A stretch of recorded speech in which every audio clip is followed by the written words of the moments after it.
Well, that's not surprising at all.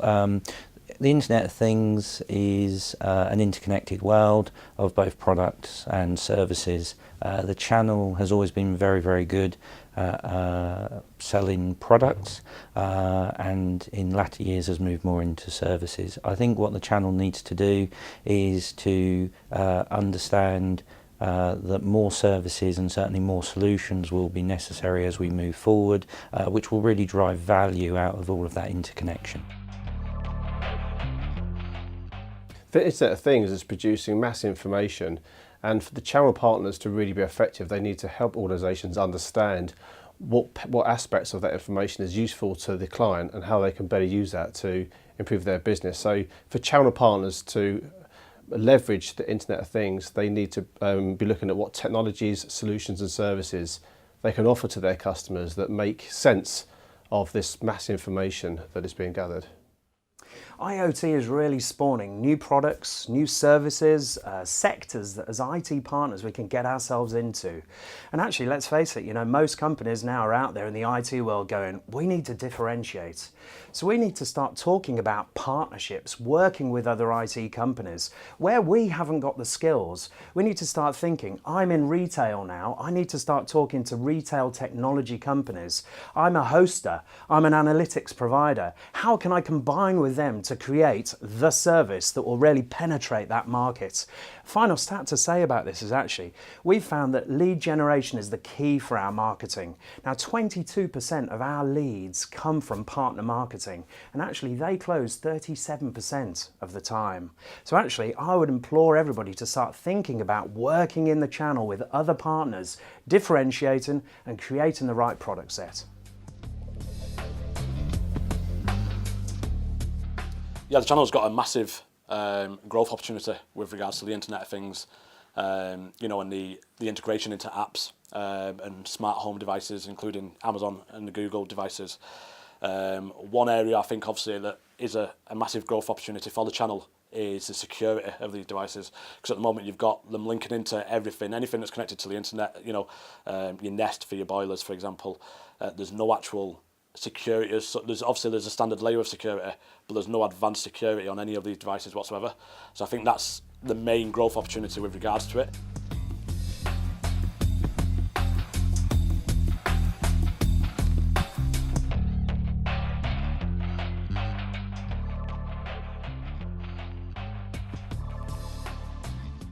Gosh, collaboration now is the absolute fundamental. For IT partners to survive, we need to start thinking about all those niche sectors that we can get ourselves into, collaborating with different partners in technologies that we simply don't know anything about. So for instance, my business is infrastructure, analytics, but we're not a development house. And we're certainly not a company that creates hardware for specific sectors. If, for instance, you take the hospitality sector, you have those RF key readers, you have sensors in IoT that sense people when they come in and, check out their profile and actually switch on the right music and make sure they've got the right lighting and the heating. All of those projects require partnership with other IT companies that actually know things that they don't know about. That would be hardware, that would be training, that would be collaborating on development, and actually simple stuff, infrastructure and reporting. All of those different types of partners need to grasp that and start working and searching out the sector-based niche products and service companies. I think it depends what the channel partner wants to be famous for. If they want to build vertical-based solutions, then I think partnering with vendors is absolutely the right way to go.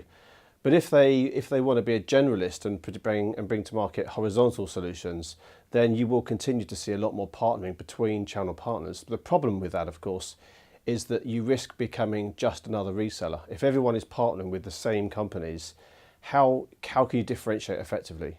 Simple answer, yes. There's massive opportunity. I mean, we work with several other VARs, MSPs.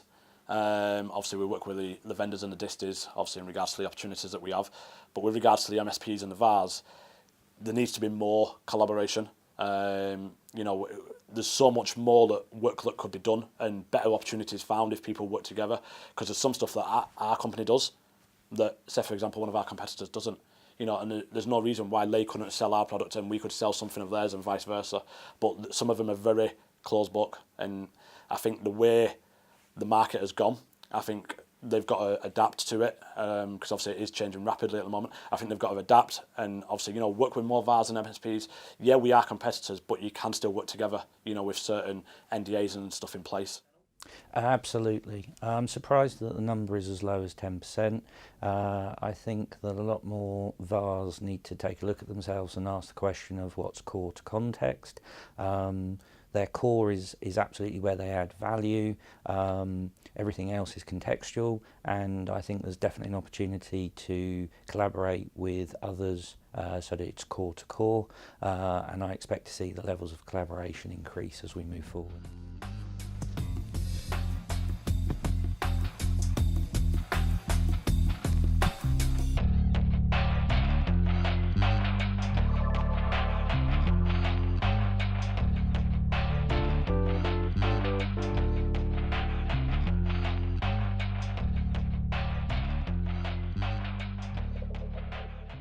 I'll rephrase it. The one I find most interesting is the disruptive technologies. There's massive growth opportunity in the disruptive technologies thing. Obviously, we've seen it with smartphones, you know, Apple, obviously, you know, with the iPhone. We've seen it more recently with, obviously, the Internet of Things, which we've just related to, and all the apps that are linking into the Internet of Things. But I think there's so much more to come in regards to disruptive technologies. Obviously, I don't know what's going to be next. I'd love to know, else I'd be a millionaire. But the disruptive technology side is something that it's not going away, you know, and there's so many companies out there that have got stuff in development that I think, you know, it was not going to be long until something else comes to the market and disrupts the next piece of technology, really. Well, disruptive technologies absolutely is the key. All the rest follow in suit. They're the sisters and the brothers, but this will drive the change. Let's think back to the Industrial Revolution. Everybody was scared about it when it came around. But, you know, it spawned new jobs, new services, and now we look back to it, we go, wow, that was such a change. Let me ask you this one question, actually. Would the saddler of old have ever thought of the roles as such as a car mechanic, you know, a drone pilot, a mobile app developer? All of those services and jobs and functions will be just brand new with all the disruptive technology. I think I read somewhere, I think it was the McKinsey Global Institute, that the top 12 disruptive technologies will account for something like $14 to $33 trillion per year in 2025. I mean, that's a lot to talk about, but wow, what a figure. So, you know, get on board now. The disruptive technologies are the absolute fundamental.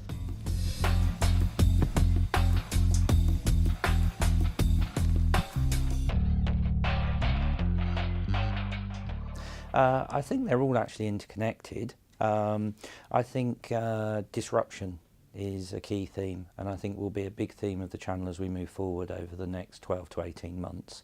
I think actually cloud has been disruptive, digital has been disruptive, but I think what the channel really needs is to get more of a as a service, as a solution footprint, because that's where you add real value, and in my belief that's where you become really sticky with those end clients. For me, the most important from that list is definitely disruptive technologies. You know, digital transformation is something that's happening now and it will continue to happen, and it's an umbrella phrase that means many things. If organisations, channel partners, really want to be effective and grow their businesses fast, they need to be investing in disruptive technologies and taking those to their end customers. I read a Deloitte stat that 20% of all graduates are leaving without the right skills to adopt and embrace all the disruptive technologies. But secondly, I also read that they're actually starting to teach the children coding in all of the schools, so they're going to be equipped with the right skill levels when they come out. So we're making the change, we're thinking about it. Now is the time. Absolutely fundamentally disruptive technologies will drive digital transformation, and all of the other cloud solutions will simply just get on board and report against it.